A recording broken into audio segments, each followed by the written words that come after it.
I remember the moment I became a mom.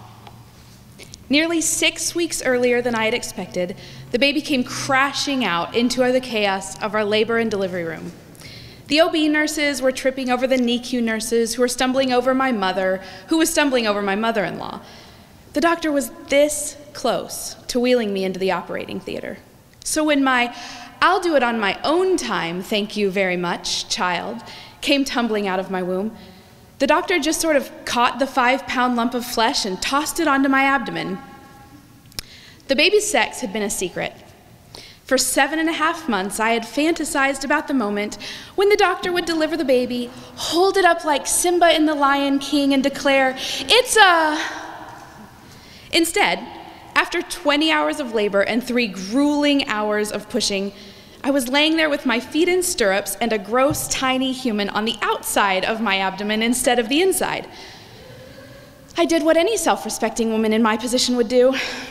I wrenched that baby's legs wide open and took a gander at the nether regions. That's when the chaos dissolved into a blur with everything else that didn't matter. I slid one hand under that precious baby's head, and I slid the other around that precious baby's bum. Pulling that baby up to my chest and into my embrace, I stared down into her eyes and said, "Hello, Ruby Elizabeth. It's really nice to meet you." 8 years ago, I held that tiny little baby in my arms.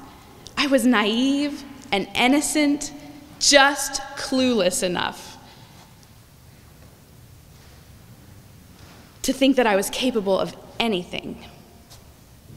8 years older, 8 years wiser, 8 years of pregnancies and parenting, and soon I'll be a clueless young woman meeting a child for the first time again. We won't meet in a chaotic delivery room. There will not have been 9 months of anticipation and preparation. We'll be lucky if we've even known about each other for 24 hours. The child will arrive on my doorstep with a social worker at his side and a trash bag of belongings clutched in his hand. The moment he steps into my home and into my heart, that's the moment I'll become a foster mom. I've tried to imagine it more times than I can count. I've been through 10 weeks of training. I've read every word of the DCF manual. I've bought and scoured a dozen books written by people who've been through the system in one role or another. Still, I know just enough to know exactly how much I don't know. I'm overwhelmed by how completely and totally ill-equipped I feel. I don't feel mom enough to handle today's laundry. How in the world will I endeavor to meet the needs of these families in crisis? Last week, when I overslept and yelled at my son for whining about his cereal, I thought, way to go, Lindsay. If you can't even have patience with him, how in the world are you going to have patience with a traumatized child who will test every boundary you possess? In the lowest moments of my days, doubt rushes in and convinces me that I'm not nearly mom enough to nurture and care for these children. Fear charges in and convinces me that I'm probably already ruining the kids I've got.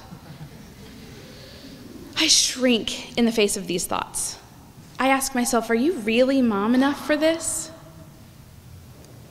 Then my son comes home from school with a handmade card that says, "Te amo, mama," in his adorable capital, lowercase, backwards, mishmash handwriting. He's so proud, and he delivers it with a kiss and a tight hug around my neck.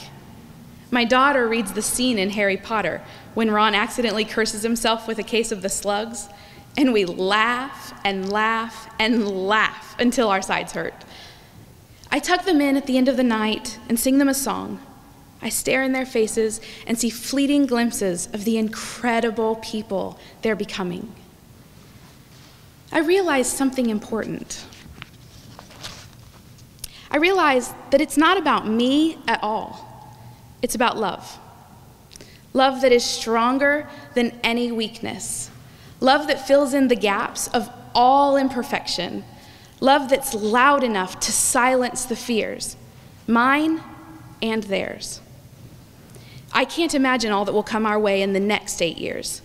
I can't imagine the inevitable pain we'll feel, nor the intoxicating successes we'll achieve. I have no idea what's ahead for me and the children that call me Mama, but I know one thing: I have love enough to handle it.